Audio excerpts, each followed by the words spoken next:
They say if we'll only avoid any confrontation with the enemy, he'll forget his evil ways and learn to love it. What's going on, guys? It's Syke Pro, and we're back here with another video. And in today's video, we're going to be going over how to make a drowned spawner. Basically a zombie spawner, but turn those zombies into drowned mobs so you can get Nautilus shells, Tridents, and those things. Yeah, you clicked the video, you read the title, you know what's going on here, so I'm just going to jump right into it. If you do enjoy this type of content, please hit that like button, comment, and subscribe. If you like to, hit that bell button to be notified anytime I upload. We're going to be uploading a lot more soon, so if you guys are into it, make sure to do that.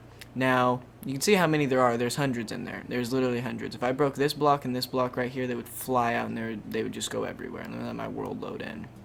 Alright, they would fly literally everywhere. There's a couple drowned down there. It's basically just zombies that have, went underwater and drowned. You know what a drown is. You're here for a reason. Now, to show for the last, that was maybe 100 or so, maybe less than that, zombies or drowned mobs. And you got some of those tridents. And I got 22 Nautilus shells. Wait, yeah, Nautilus, gold ingots, iron ingots, and rotten flesh. So pretty simple.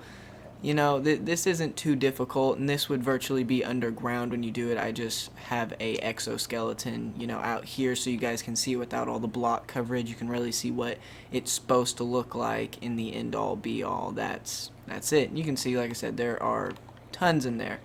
You couldn't even count them all if you tried. Half of them are within each other and all that good stuff. So the inside, before I get into it, virtually looks like this. It's got I think it's 1, 2, 3, 4 water on that side, 4 water over there, and then 1 here, 1 there, on the other side, and then 1 here. I'll show you. We'll be building it in today's video. That's what we are. We're building it, and then here you put some signs so that no water actually goes down there with them yet, because you need them to kind of. You could do it like this. It really doesn't matter though when they drop down in that water. There you go. It really doesn't matter, but. Actually, no, I think it does because they won't really fall down the waterfall. They'll try and kind of like glide up against it and push back. So make a hole where they just have to drop so they can't fight back on any of it. Alright, so that's it. Basically, let's break down what you're going to need. Also, this is just kind of whenever you kill them, you need a little hole, exit hole, so you can pick up the loot if you don't get it straight away. So what you're going to be needing in this build is obviously a zombie spawner. So you're going to need one of them bad boys. However you're going to get it, if you're doing it in creative, you can just make a mob spawner and click it with a zombie egg. If you're actually doing it legit, like most of you probably are, you need to find a zombie spawner. So before you go any farther, you have to have one of those. Now that we got that out the way, you found a zombie spawner, you're going to need... if you're building it, like I said, in creative, you're going to need a decent amount of blocks. This doesn't matter anymore. I've removed that from the build. But those 4 items, you're going to need at least 4 buckets of water. Well, really you only need 2 so you can make an infinite water source. But, if you're not competent enough to do that, 4 water buckets, 5 water buckets should do.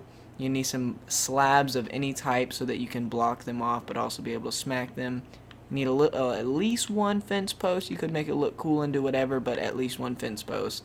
And then a bunch of torches so that nothing spawns on the outside, and also you can turn the spawner off itself if you are done with the build. Alright, so we're going to get into it real quick. Like I said, I built most of it, so it's not going to take too long. You guys should get the gist. I'll run through everything though. I'm just not going to build everything. Alright, so from the start you're going to want a floor. So we're going to build the floor. Super easy. Nothing too complicated. Make sure there's a floor so that they can actually spawn in. It can't be glass, can't be fences, can't be pressure plates or half slabs. The spawning itself will bug out, basically. So don't do that.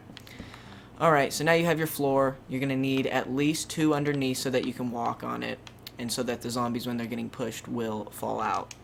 Now, let's see. You're going to need to go out with it. You need to go at least, like I said, this part should be done for the most part underground, so I'm not, you know what, we won't even build it, because you know what, this is going to be a whole lot easier to explain it just looking at this. But you virtually get what you're supposed to do. You're going to need a zombie spawner. You're going to need at least, let's see, 1, 2, 3, 4, 5, 6, 7, 8, 9. You need an odd block so that you can, it doesn't need to be 10 or 8. Excuse the people getting online. Yeah, it's got to be 9. It's got to be an odd block. You could even do 11 if you really wanted to, but it's got to be an odd block so that the pushing will land into one block. And you can do 2, but it's going to be a lot weirder, and you're not really going to get as, you know, precise effects. So, like I said, from there, let's just go into this spawner itself and just break it down from within here. So, like I said, you're going to need, as we can see, solid blocks. 1, 2, 3, 4, 5. Okay, so you're going to need 5 on the edge in a 1, 2, 3, 4, 5, 6, 7, 8 block perimeter. Now, it's going to be 8 by 9, 8 by 11. Whatever it is, it's just got to be long ways when they're falling down. Whatever way your dropper is has to be 8 wide so that the water itself can, you know, can line up properly. Make sure you do have, oh, I guess I didn't put these in. So you'll need some signs.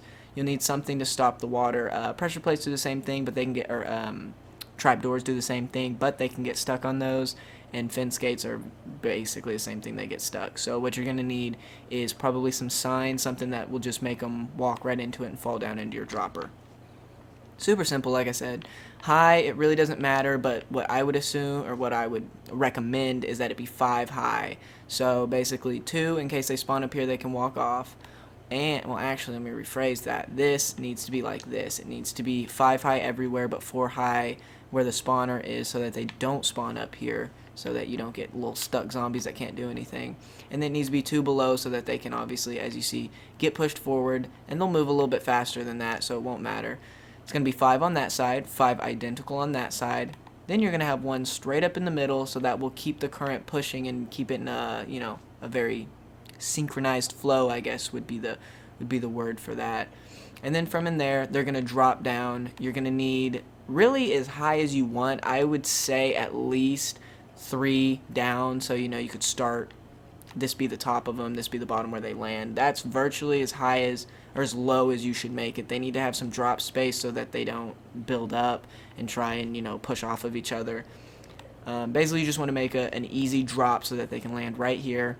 And then from here, you build however you want. Just remember that there are midget or little zombie midgets, and they can run out of 1 block high. So if you put a fence here, you put a slab here, they can't get out, the big guys, and the little guys can't get out because the fence post. So that's pretty simple. And then, I mean, from there, you will need a way in there if it messes up, but for the most part, you won't. You'll just need right here. And it shouldn't mess up as long as you don't go tinkering with it and no creepers explode or anything like that. You should be good to go. I mean, it's not too hard. The build itself is very, very simple. And then you're going to need a backside, which will be, I mean, at least 2 high so that they can't get out. But if you have it slabbed off like I do so that you can keep the little dudes in there. Oh, yeah, that's also, there is 1 slab down at the bottom so that the little dudes get caught on the fence and don't just run out. So 3 high if you do it like that, 2 high if you don't care about the midget zombies and having to fight them, or if you keep a fence or something. I mean, if you put, let's see, you know, 2 high here, and then you, no, 2 high here, and then say you put fence posts here. I mean, the zombies couldn't get out anyway, the little dudes, so I mean, you could block it off and make it virtually, you know, the same, oh, I broke that, whatever. You know, virtually could make it that way, but, you know, it really doesn't matter. It really doesn't matter. It's just however you want to do that part. 3 high so you can kill them. If anything floats up to the top, you can walk up here and get it. They cannot hit you at all whenever you are above them. You have to be on the same block level, or at least 1 block level they're on. So like this one, they could hit you if you're right here, but they can't if you're right here. You get it. Simple. Simple, simple. And then from there, you guys do it however you want. And like I said, this is supposed to be underground, so this should all be filled with concrete or stone below me. But like I said, here's your exoskeleton. Here is virtually how to do it. And then you can spice it up and make it look as good as you want with whatever types of wood or anything that you want. That's really up to you guys, but that is going to do it for the video. And we'll just, for the sake of it, so you guys can see how many there really are. I mean, and then whatever that dude is, I guess that's a husk or something. I don't really know what that is. I might actually, I kind of want to kill that guy, so hold on. What is that? Whatever that dude is, I guess he's a new mob. Whatever. Yeah, you can see how many of these guys there really are. And I mean, that was just like a 30-minute period of just building up. So I mean, how you guys do this for like an hour, 30 minutes, you're gonna have more than enough Nautilus shells, gold, tridents, really anything. All the tridents do come out with no experience effects, no enchantments or anything. So keep that in mind. You can't get anything like that, but you can get all base tridents and you can combine them together if you get some dirty ones or some broken ones and make them better. But that's going to do it for the video, guys. I do hope you enjoyed the video. I hope this was helpful. I hope this, was informative for you and you got the basis. I didn't really get in super detail and actually build it because I feel like most of you guys are competent and you shouldn't have to have like a step-by-step build. You can virtually get, it's 8 wide, 9 to 11 wide, 5 high, 4 above the spawner. You get it. I mean, it's simple. Make them drop. It's the same as any other mob dropper. Just make them drop with water.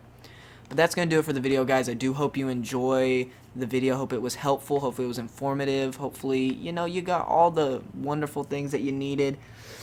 But with that, I hope you guys do have a wonderful day. Love you all. Thank you so much for everything that you guys do for me. All the views, all the subscribers is great. We're at 13,000. Thank you guys so much. You guys have a blessed day. This is Syke Pro. I'll see you guys next time. Peace. Tell me pretty lies, look me in the face. Tell me that you love me, even if it's fake.